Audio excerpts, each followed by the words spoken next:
नमस्कार। कार्यक्रम समाज संवादमा म रोजन राईको राजनीतिक, आर्थिक अनि सामाजिक विषयवस्तुमाथिको विश्लेषणसँगै समसामयिक अनि आम जनसरकारको विषयमा केन्द्रित रहेर आज हामी समाज संवादमा कुराकानी गर्नेछौँ। आज मसँग हुनुहुन्छ नेपाली काङ्ग्रेसका केन्द्रीय सदस्य एवं युवा नेता कल्याण गुरुङ। उहाँसँग म नेपाली काङ्ग्रेसको आगामी महाधिवेशनसँगै नेपाली काङ्ग्रेसको 19 गते हुने बैठक र समसामयिक काङ्ग्रेस राजनीति र समग्र मुलुकको राजनीतिको सन्दर्भमा पनि कुराकानी गर्ने प्रयास गर्नेछु। स्वागत छ यहाँलाई। धन्यवाद रोजनजी। अब यो नेपाली काङ्ग्रेसको 19 गते बैठक बस्दैछ। मूलभूत विषय चाहिँ काङ्ग्रेसको बैठकको मूल विषय के हो? अब नेपाली काङ्ग्रेस केन्द्रीय कार्य समितिको बैठक यो 19 गते बैठक बस्दैछ। मलाई लाग्छ यो केन्द्रीय महाधिवेशन जुन हामीले फागुन 7 देखि 10 सम्म गरेका छौँ, त्यसका कार्यतालिकाको सन्दर्भमा क्रियाशील सदस्यताको वितरण, नवीकरण, त्यसै गरी वडा अधिवेशनदेखि जिल्ला तहको अधिवेशनसम्म र प्रदेश तहको अधिवेशनसम्म कसरी चाहिँ सम्पन्न गर्न सकिन्छ, हैन। महाधिवेशनको तिथि फागुन 7 देखि नै गर्दाखेरि चाहिँ कुन कुन तहमा हामीले तल्लो तहका कामहरू चाहिँ सम्पन्न गर्न सक्छौँ, त्यो विषयमा छलफल केन्द्र। यो काङ्ग्रेसको बैठकले या तपाईँले भने जस्तो एजेन्डाको हिसाबले हेर्दाखेरि काङ्ग्रेस अब महाधिवेशनतिर जाँदैछ। महाधिवेशनको सेड्युल पनि आइसकेको छ। तर अहिलेको वर्तमान परिस्थिति जुन किसिमले मुलुकमा एउटा कोरोनाको कारणले जुन एउटा संसार नै भयावह अवस्थामा छ, त्योसँगै नेपाली जनता, नेपालको अवस्था हेर्दाखेरि तत्काल महाधिवेशन हुन सक्दैन तोकिएको मितिमा भन्ने पनि छ। तर तपाईँहरूको काम गराइ र भनाइ हेर्दाखेरि चाहिँ यो जुन बेलालाई महाधिवेशन तोकिएको छ त्यही डेडलाइनमा जाने भन्ने जस्तो देखिन्छ। तर यो सम्भव छ यतिखेर? कोरोनाको सङ्क्रमण दर अहिले बढिरहेको छ, नेपालभरि नै बढिरहेको छ। बढिरहेको सन्दर्भमा के गर्नुपर्ने हुन्छ त? यसलाई हामीले क्रियाशील सदस्यता नवीकरण, नयाँ क्रियाशील सदस्यता वितरणदेखि नै हाम्रो महाधिवेशनका कार्यहरू प्रारम्भ हुन्छन्। त्यो सन्दर्भमा हामीले कसरी चाहिँ गर्न सक्छौँ, त्यो विषयमा पनि छलफल केन्द्रीय कार्य समितिमा हुन्छ भने। दोस्रो के हो भने, अब जस्तै यहीँ छिमेकी बिहारमा निर्वाचन हुँदैछ, अमेरिकामा निर्वाचन हुँदैछ भन्दा विभिन्न देशहरूमा त देशका निर्वाचनहरू भइरहेका छन् भने नेपाली काङ्ग्रेसको महाधिवेशन फागुन तोकिएको समय जुन छ फागुन 7 देखि गर्न चाहिँ हामी सक्छौँ या सक्दैनौँ, ती सबै विषयमा केन्द्रीय कार्य समितिको विषयमा चाहिँ छलफल हुन्छ र केन्द्रीय कार्य समितिलाई निर्णय गर्ने अधिकार हुन्छ र केन्द्रीय कार्य समितिले महाधिवेशन फागुन 7 हामीले तोकेको मितिमै फागुन 7 कै मितिलाई केन्द्रबिन्दुमा राखेर तलका एकाइहरूको निर्वाचन र क्रियाशील सदस्यताको वितरण र नवीकरणको विषयमा चाहिँ केही कार्यतालिकामा हेरफेर गर्ने हो या चाहिँ अरू किसिमको हेरफेर गर्ने हो भन्ने विषयमा केन्द्रीय कार्य समितिमा छलफल हुन्छ र केन्द्रीय कार्य समितिले नै निर्णय गर्छ। तर काङ्ग्रेसले बैठक बस्दैछ भन्दाखेरि विगतलाई हेर्ने हो भने नेपाली काङ्ग्रेसको बैठक भनेपछि चाहिँ राष्ट्रिय एजेन्डामा बढी केन्द्रित हुन्थ्यो र एउटा राजनीतिक हिसाबले पनि एउटा तरङ्ग पैदा गर्थ्यो। तर नेपाली काङ्ग्रेसको हिजोआजको बैठक भनेपछि चाहिँ गुटभित्रको छलफल, आफैभित्र मात्रै चाहिँ अब कसले बाजी मार्ने, बैठकभित्र चाहिँ आफ्नो स्वार्थपूर्तिको चाहिँ एजेन्डा कसले छिराउने भन्ने मात्रै यो पछिल्लो समय देखिन थालेको छ। यो तपाईँहरूको यो आउँदो बैठकमा पनि यस्तै यस्तै मोटामोटी होला। जस्तै तपाईँहरू 27 जना केन्द्रीय सदस्यहरू या पदाधिकारीले पार्टी सभापतिको नाममा अस्ति केन्द्रमा जुन किसिमले निवेदन चाहिँ दर्ता गर्नुभयो या फरक मत जाहेर गर्नुभएको छ, त्यो विषयमा पनि सायद छलफल हुन्छ होला। तर पार्टी सभापतिले गरेको कामहरू गलत छ भनेर भन्दै गर्दा यो पनि सङ्गठन विस्तारको लागि गरेको छौँ भन्ने तर्क पार्टी सभापतिको तर्फबाट भइरहेको छ। तपाईँहरूले किन विरोध चाहिँ गरिराख्नु भएको यो विषयमा? अनि नेपाली काङ्ग्रेसको केन्द्रीय महाधिवेशनको विषय नै आफैमा राष्ट्रिय एजेन्डा हो। केन्द्रीय महाधिवेशनको तिथि तय भइसक्यो। केन्द्रीय महाधिवेशनको तिथि तय भइसकेपछि महाधिवेशनलाई प्रभावित गर्ने कुनै पनि कामहरू गर्नुको अर्थ त्यो चाहिँ आचार संहिताको उल्लङ्घन हुन्छ। त्यसैले हामीले विभागको विस्तार र क्रियाशील सदस्यता चाहिँ पारदर्शी हुनुपर्छ भनेर विभागको विस्तारमा हाम्रो असहमति छ र क्रियाशील सदस्यता चाहिँ पारदर्शी रूपमा वितरण हुनुपर्छ भनेर हामीले लिखित रूपमा नै आदरणीय पार्टी सभापतिज्यूलाई सम्बोधन गरेर हामीले पत्र केन्द्रीय कार्यालयमा दर्ता गराएका छौँ। त्यो विषय पनि हामी केन्द्रीय कार्य समितिको बैठकमा राख्छौँ।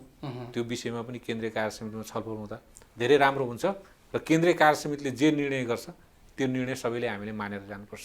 अब केन्द्रीय कार्य समितिको निर्णय मान्ने हो भने त आखिर छलफल र संवादबाट मात्रै कुराहरू निस्किन्छ भन्न सकिएन। काङ्ग्रेसभित्र अब अहिले बहुमतले पेलेर जाने एकातिर, अर्को चाहिँ हामी अल्पमतमा छौँ तर पनि जिकिर्चा गरिराखौँ भन्ने खालको मात्रै देखिन्छ।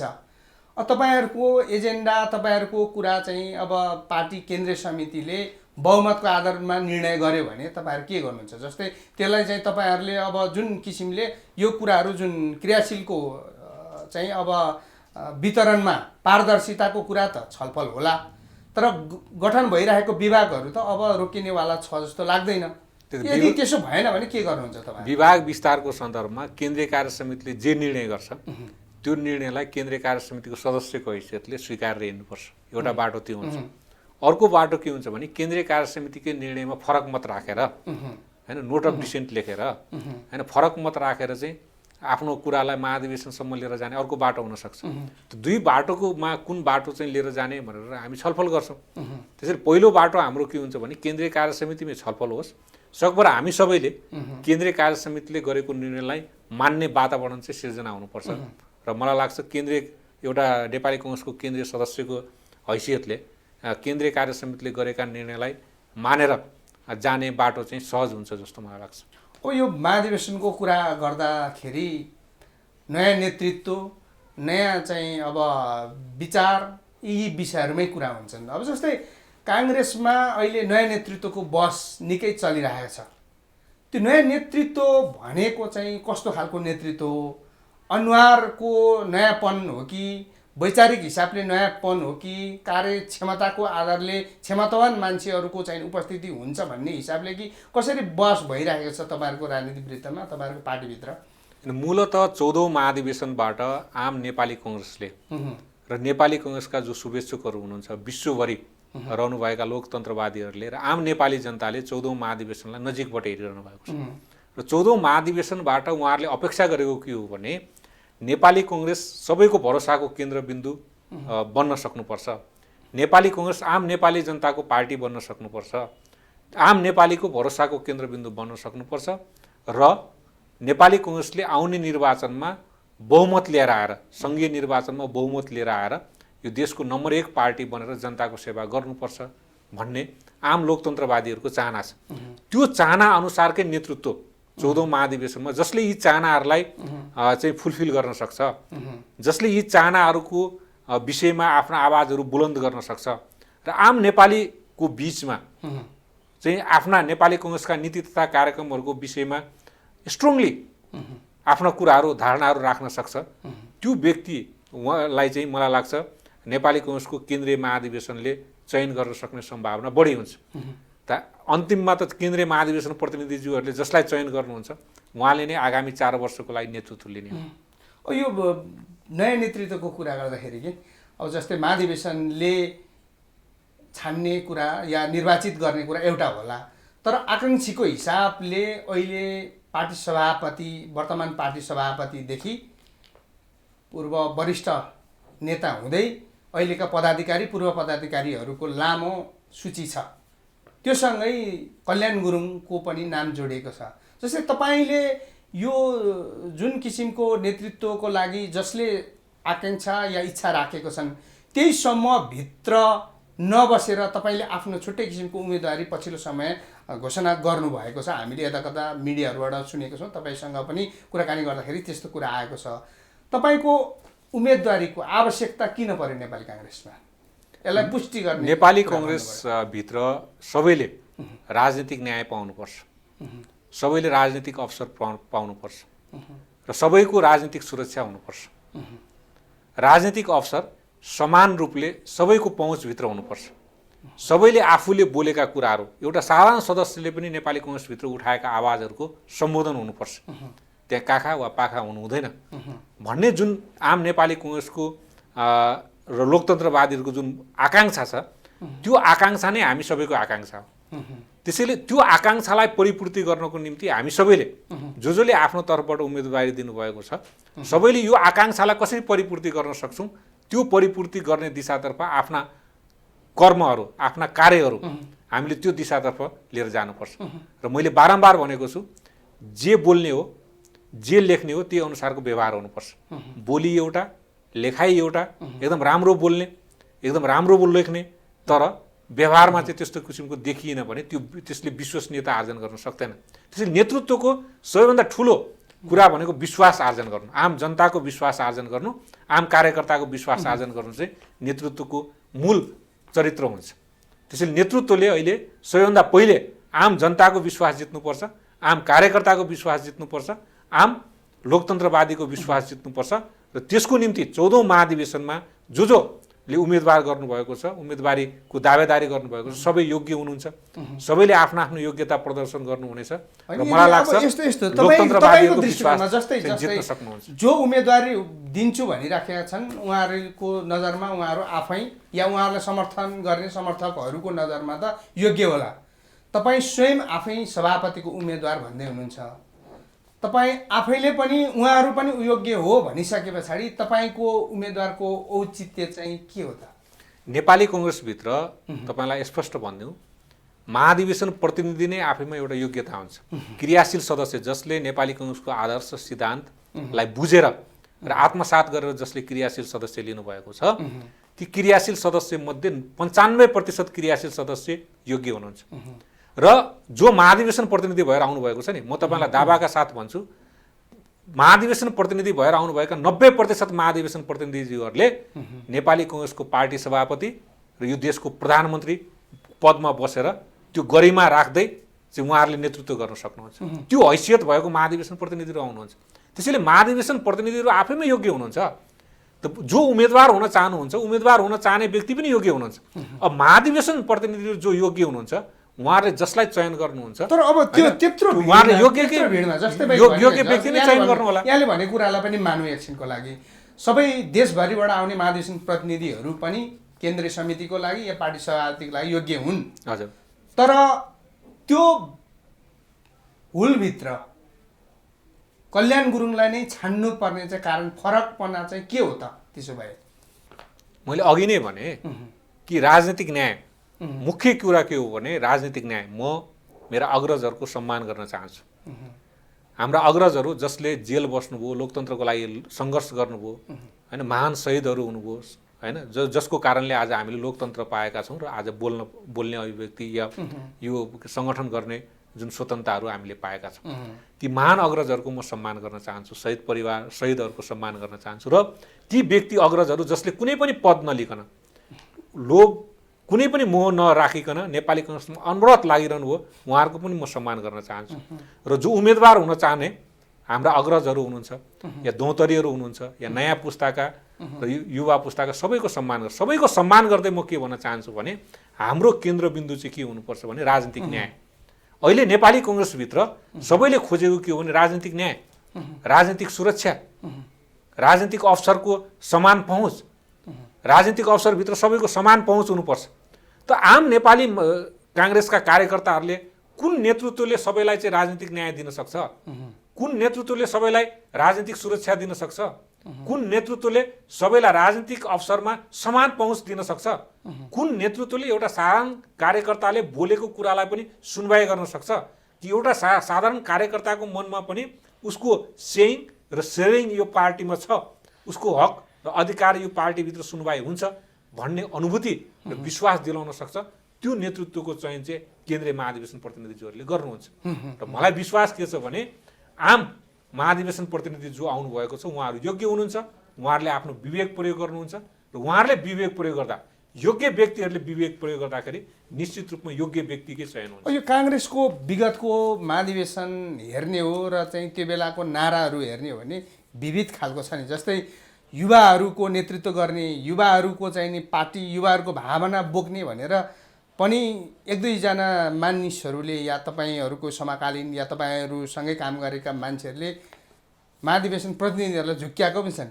युवाका नामबाट महाधिवेशनमा जित्ने, निर्वाचित हुने, त्यस पछाडि काम भनेको फेरि पुरानैहरूको दौराको फेरो समातेर राजनीतिक लाभको चाहिँ भागभण्डामा या चाहिँ त्यसको पिछलगु भएर हिँड्ने पनि देखिएको छ। अब यो काङ्ग्रेसमा अहिले तपाईँको प्रतिनिधित्व भन्नाले पार्टी सभापतिको निमित्त चाहिँ अरूमा त काङ्ग्रेसको केन्द्रीय समितिमा त तपाईँहरूकै पुस्ताका धेरै नेतृत्वहरू छन्, तर पार्टी सभापतिमा दाबी गर्नेहरूमा चाहिँ युवा पुस्ताबाटै हुनुहुन्छ। तपाईँको उम्मेदवारी युवाहरूको भावनाको लागि हो भन्नुहुन्छ कि समग्र काङ्ग्रेस जो हिजोदेखि वृद्ध हुँदादेखि आजसम्म र युवाहरूको सबैको भावना बोक्न सक्छु भन्ने हिसाबले कि युवाहरूको मात्रै नारा लगाएर तपाईँ अगाडि बढ्न खोजिराख्नु भएको छ? मेरो उम्मेदवारीको दावेदारी सबैको भावनाको प्रतिनिधित्व गर्दै, सबै नेपाली काङ्ग्रेसका सम्पूर्ण आम नेता कार्यकर्ताहरूको भावनाको प्रतिनिधित्व गर्दै, आम लोकतन्त्रवादीहरूको भावनाको प्रतिनिधित्व गर्दै, आम नेपाली जनता जसले नेपाली काङ्ग्रेसलाई माया गर्नुहुन्छ, सद्भाव राख्नुहुन्छ, उहाँहरूको भावनाको कदर गर्दै र विश्वभरि रहनुभएका लोकतन्त्रवादीहरू जसले नेपाली काङ्ग्रेसलाई माया गर्नुहुन्छ र लोकतन्त्रको लागि वकालत गर्नुहुन्छ, उहाँहरूको भावनाको कदर गर्दै म आफ्नो उम्मेदवारीको दावेदारी गर्छु। र मैले एउटा कुरा तपाईँलाई विश्वास दिलाउँछु, यदि उहाँहरूले अभिमत दिएर यदि मलाई निर्वाचित गर्नुभयो भने म एउटा काम चाहिँ बन्द गरिदिन्छु, त्यो भागभण्डाको राजनीति म समाप्त गरिदिन्छु। भागभण्डाको राजनीतिले नेपाली काङ्ग्रेसलाई समाप्त गर्यो। भागभण्डाको राजनीतिले नेपाली काङ्ग्रेसलाई जुन किसिमले चाहिँ गतिशील हुनुपर्ने हो, जुन किसिमको लोकप्रिय हुनुपर्ने हो, त्यो लोकप्रिय हुनुबाट रोक्यो, गतिशील हुनुबाट रोक्यो। त्यसैले नेपाली काङ्ग्रेसलाई विधान अनुसार सञ्चालन गर्नुपर्छ। नेपाली काङ्ग्रेसलाई अब भागभण्डा अनुसार सञ्चालन। 13औं अधिवेशनमा पनि यही विषयहरूमा छलफल कुराकानी त भएकै थियो नि। तपाईँको अहिलेको सभापतिले पनि त्यसै भन्नुहुन्थ्यो, तपाईँको वरिष्ठ नेता रामचन्द्र पौडेलले पनि त्यही भन्नुहुन्थ्यो, भागभण्डाको राजनीति सक्ने, काङ्ग्रेसलाई एकबद्ध बनाएर जाने भन्ने। कतै यो तपाईँहरूको रेडिमेड चाहिँ एउटा जनतालाई भुल्याउने या कार्यकर्तालाई भुल्याउने शब्द जाल मात्रै हो कि यो साँच्चीकै कल्याण गुरुङले चाहिँ काम गर्नु सक्छ भन्ने ढङ्गले भनिराख्नु भएको छ? मैले अघि भने नेताको सबैभन्दा ठुलो गुण भनेको विश्वसनीयता हो। त्यसैले आफूले जे बोल्ने हो, जे लेख्ने हो, त्यही काम गर्नु पर्यो। बोली, लेखाइ र कर्ममा एकरूपता हुनु पर्यो। बोल्ने एउटा कुरा, लेख्ने एउटा कुरा र काम अर्को किसिमको गर्दाखेरि त्यसले विश्वास आर्जन गर्न सक्दैन। त्यसले नेतृत्वको लोकप्रियता मात्रै घटाउँदैन कि पार्टीको लोकप्रियतालाई पनि घटाउँछ। त्यसैले नेतृत्वले को बोली, मानिसले के छ, नेतृत्वले के बोलिरहेको छ, नेतृत्वले के लेखिरहेको छ, नेतृत्वले मात्रै होइन आम कार्यकर्ताले के बोलिरहेको छ, के लेखिरहेको छ र के गरिरहेको छ, उसको बोली, लेखाइ र व्यवहार बीचमा एकरूपता छ कि छैन, त्यो आम जनताले मूल्याङ्कन गरिरहेको हुन्छ। जुन पार्टीको नेता र कार्यकर्ताको बोली, लेखाइ र काम गराइमा एकरूपता हुन्छ, त्यो के छ भने पार्टी या त्यो कार्यकर्ताको व्यवहारलाई हेरेर पार्टीको लोकप्रियतामा वृद्धि हुने हो। त्यसैले नेपाली काङ्ग्रेस केवल व्यक्तिको मात्रै लोकप्रियता घट्दैन। यदि हामीले चाहिँ बोली एउटा, लेखाइ अर्को र काम चाहिँ अर्को किसिमको गऱ्यौँ भनेदेखि व्यक्तिको मात्रै लोकप्रियता घट्दैन। आजसम्म तपाईँको काङ्ग्रेसको व्यवहार हेर्ने हो भने त्यही देखिन्छ। विचार एकातिर छ, समाजवाद उन्मुख भनेको छ, लोकतन्त्र चाहिनेवादी काङ्ग्रेस भनेको छ, त्यो पनि मुलुकको सबैभन्दा पुरानो काङ्ग्रेस लोकतन्त्रवादी पार्टी हो भनेको छ। व्यवहारमा त त्यो देखिएको छैन। अनि मैले बारम्बार एउटा कुरा चाहिँ भनेको छु, नेपाली काङ्ग्रेस यदि भोलि सत्तामा गयो भने हैन, नेपालको संविधानमा नै या कानुन बनाएर अहिले जसरी मन्थली पे सिस्टम छ नि, हरेक महिना तलब दिने सिस्टम छ, यसलाई परिवर्तन गरेर विकली पे सिस्टम राख्नुपर्छ। हरेक हप्ता तलब दिने सिस्टम। यदि हामीले हरेक हप्ता तलब दिने सिस्टम गऱ्यो भने अहिले वर्षमा जम्मा 12 चोटि पैसाको फ्लो हुन्छ। महिनामा तलब दिँदाखेरि जम्मा 12 चोटि हुन्छ भने यदि हामीले हप्ताको हिसाबले तलब दिन थाल्यौँ भनेदेखि वर्षको 52 चोटि पैसाको फ्लो हुन्छ। जति धेरै पैसाको फ्लो हुन्छ त्यति धेरै तपाईँलाई के छ भने कारोबारहरू फ्लो हुन्छ। जति धेरै कारोबारहरू बढ्दै जान्छ रोजगारीहरू वृद्धि हुन्छ। जति रोजगार वृद्धि हुँदै जान्छ आम्दानी पनि त्यही हिसाबले बढ्छ। जति आम्दानी बढ्छ त्यति सेभिङ बढ्छ। जति सेभिङ बढ्छ त्यति इन्भेस्टमेन्ट बढेर जान्छ। जति इन्भेस्टमेन्ट बढ्छ त्यति फेरि रोजगार बढेर जान्छ। त्यसैले रोजगारी र यो विकली पे सिस्टम बीचमा एउटा सम्बन्ध छ। त्यसैले विकली पे सिस्टम हामीले लिएर जानुपर्छ, जसले गर्दाखेरि हामीले सोचेको जस्तो जुन छ बेरोजगारीलाई हामी कम गर्नलाई मद्दत गर्न सक्छ। त्यो दृष्टिकोण यो त तपाईँको आम नेपाली जनतालाई, सबै नागरिकहरूको लागि, देशको लागि पनि हित हुने कुरा भयो नि। तर काङ्ग्रेसले यस्तो विषयहरूमा छलफल गरेको न सुन्न पाइन्छ, न यस्तो तपाईँले भनेको जस्तै यस्ता राम्रा कार्यक्रम योजनाहरू रहेछन् होइन, त्योतिर ध्यान छलफलमा गएको देखिन्न।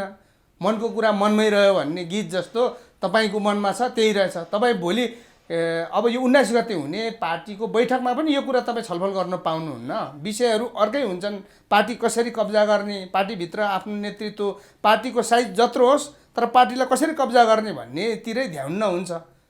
होइन, अहिले त मूलभूत रूपमा केन्द्रीय महाधिवेशन अहिले केन्द्रबिन्दुमा राखेर भइरहेको छ। यो महाधिवेशन त 5 वर्ष पछाडि आउँदैछ, तर यो 5 वर्षको सम्म 365 दिन 1 वर्षमा हुन्छ। 365 × 5 गर्दाखेरि 1 दिन 2 दिन त यस्तो विषयमा छलफल गर्नु पर्दैन काङ्ग्रेसले, कहाँ गर्यो र भने। अब यो केन्द्रीय महाधिवेशन जुन हुन्छ 14औं महाधिवेशन, 14औं महाधिवेशनमा हामीले जुन कार्यक्रमहरू लिएर जान्छौँ, जुन नीतिहरू लिएर जान्छौँ, त्यो कार्यक्रम र नीतिहरूको विषयमा चाहिँ अब गहन छलफल हुन्छ। अब त्यो गहन छलफल हुँदाखेरि यी विषयहरू, यस्ता विषयहरूको विषयमा पनि गहन छलफल भएर जान्छ।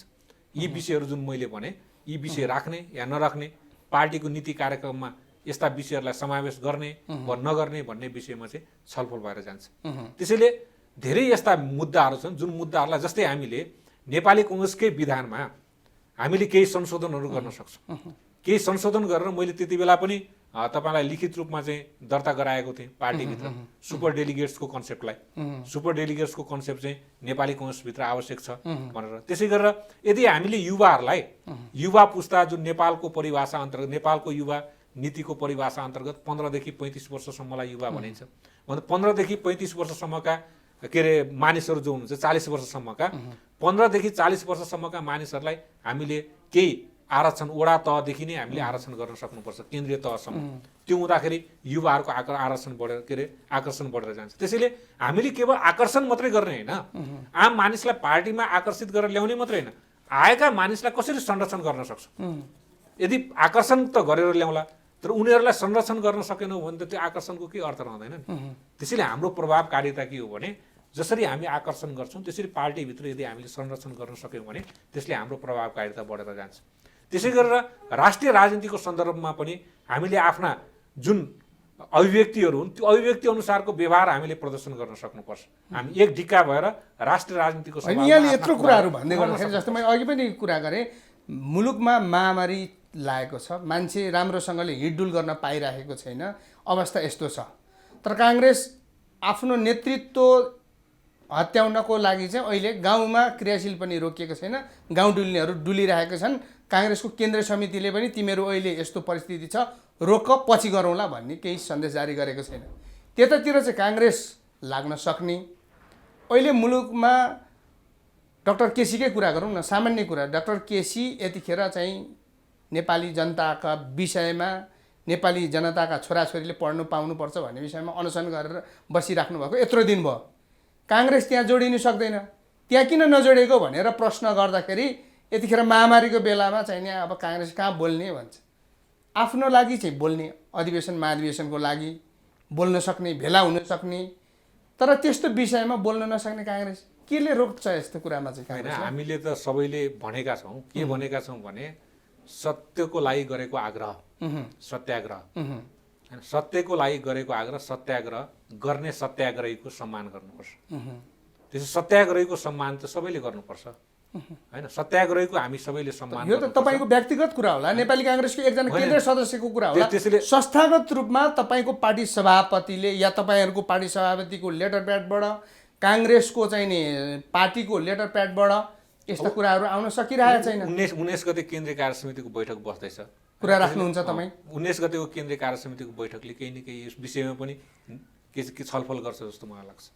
एजेन्डा छ भन्ने हामीले बुझेको छैन, तर यदि आएन भने तपाईँ राख्नुहुन्छ? होइन, एजेन्डै आउनु पर्दैन नि, यसमा त केन्द्रीय कार्य समितिमा यो कुराहरू आइहाल्छन् नि, चाहे मैले राखौँ या अर्को साथीले राखौँ, कसै न कसैले त यो कुरा राख्छन् नि। अब म महाधिवेशनमै फर्किन्छु अहिले पनि। जस्तै अब मेरो प्रश्नले तपाईँको आफ्नो जुन किसिमको अपेक्षा, तपाईँको आफ्नो भावना छ त्यसमा ठेस पुग्न सक्छ। यदि त्यस्तो भयो भने माफी माग्दै, यो काङ्ग्रेसमा जसले अहिले पार्टी सभापतिको दावेदार गरेको छ, धेरैको चाहिँ आफूले पदाधिकारीको सिट सुरक्षा गर्नको लागि आफ्नो सभापति नै हुने इच्छा चाहिँ होइन, त्योभन्दा तलतिरका पदहरूमा आफूलाई सुरक्षित राख्नको लागि उम्मेदवारी गरेको हो भन्ने खालको कुराहरू, टिप्पणीहरू पनि सुनिन्छ।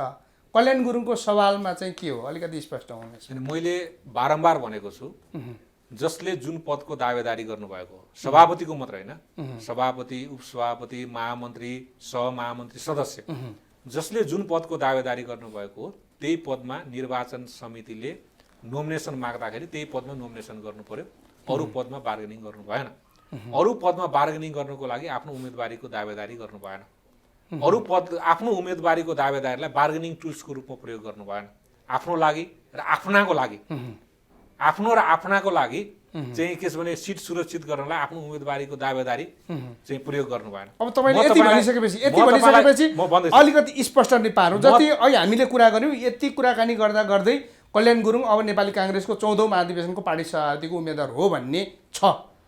तर पनि कहिलेकाहीँ मान्छेले मैले घुमाउरो भाषाबाट अर्को भन्न खोजेको थिएँ, पछि यसो भन्यो, पत्रकारले यसरी घुमाए, मिडियाले यता बङ्ग्या भन्ने चलन छ। अब सिधा सिधा कुरा गरौँ, कल्याण गुरुङ 14औं महाधिवेशनको पार्टी सभापतिको उम्मेदवार हो? म स्पष्ट भन्न चाहन्छु तपाईँलाई, नेपाली काङ्ग्रेसको 14औं महाधिवेशनमा कल्याण गुरुङ नेपाली काङ्ग्रेसको केन्द्रीय सभापति पदको उम्मेदवारको दावेदार हो 14औं महाधिवेशन।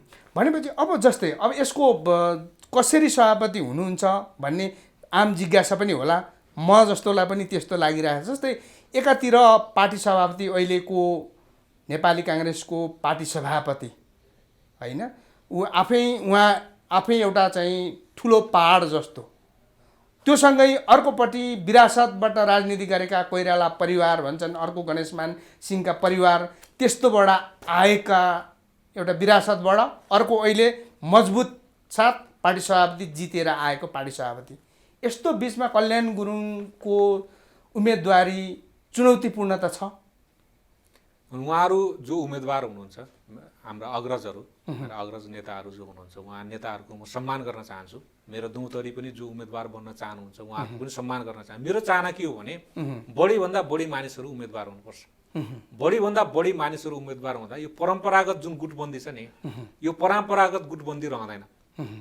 परम्परागत गुटबन्दी नरहेपछि जो महाधिवेशन प्रतिनिधिहरू आउनुहुन्छ उहाँहरूले छनौटको अवसर प्राप्त गर्नुहुन्छ र योग्य महाधिवेशन प्रतिनिधिहरू आइरहनु भएको छ र महाधिवेशन प्रतिनिधिहरू जो आफैमा योग्य हुनुहुन्छ, योग्य महाधिवेशन प्रतिनिधिज्यूहरूले छनौट गरेको जो उम्मेदवार हुन्छ उहाँहरू पक्कै उहाँहरूले योग्य उम्मेदवारलाई छनौट गर्नुहुन्छ। त्यसैले म मेरा अग्रजहरूको सम्मान गर्दै, दौतरीहरूको सम्मान गर्दै के भन्छु भने हामी प्रति यो लोकतान्त्रिक पार्टी हो, लोकतान्त्रिक पद्धति हो। त्यो लोकतान्त्रिक पार्टी र लोकतान्त्रिक पद्धतिभित्र प्रतिस्पर्धा गर्ने हक अधिकार सबैलाई सुनिश्चित हुन्छ। नेपाली काङ्ग्रेसको विधानले तोकेको योग्यता पुरा गरेको व्यक्तिलाई नेपाली काङ्ग्रेसको केन्द्रीय महाधिवेशनको कुनै पनि पदमा उम्मेदवारी दिने र प्रतिस्पर्धा गर्ने अधिकार हुन्छ। त्यो अधिकार मलाई पनि सुनिश्चित छ। त्यसैले नेपाली काङ्ग्रेसको विधानले दिएको वैधानिक अधिकारको प्रयोग गर्दै आम नेपाली काङ्ग्रेसका अधिकारको मात्रै प्रयोग गर्दै हुनुहुन्छ कि जित्ने निश्चित पनि देख्दै हुन्छ? त्यतातिरको पाटो पनि हेर्दै आम नेपाली काङ्ग्रेस र शुभेच्छुकहरूको सल्लाह, सुझाव, हौसला र समर्थनलाई चाहिँ मध्यनजर गर्दै र विश्वभरि रहनुभएका लोकतन्त्रवादीहरू जसका शुभेच्छाहरू प्राप्त भएको छ, जसको शुभकामनाहरू प्राप्त भएको छ, उहाँहरूको शुभकामना र शुभेच्छाहरूलाई मध्यनजर गर्दै, उहाँहरूको सबैको समर्थन, शुभेच्छा, शुभकामनालाई सम्मान गर्दै म पुनः भन्न चाहन्छु कि नेपाली काङ्ग्रेसको 14औं महाधिवेशनमा कल्याण कुमार गुरुङ केन्द्रीय सभापति पदको दावेदार हो। यसको लागि यहाँलाई हाम्रो तर्फबाट अग्रिम शुभकामना छ। धन्यवाद। आदरणीय दर्शकवृन्द, आजको समाज संवादको समय यहीँ सकिन्छ। म लगायत मेरो सम्पूर्ण टिमलाई बिदा दिनुहोस्। नमस्कार।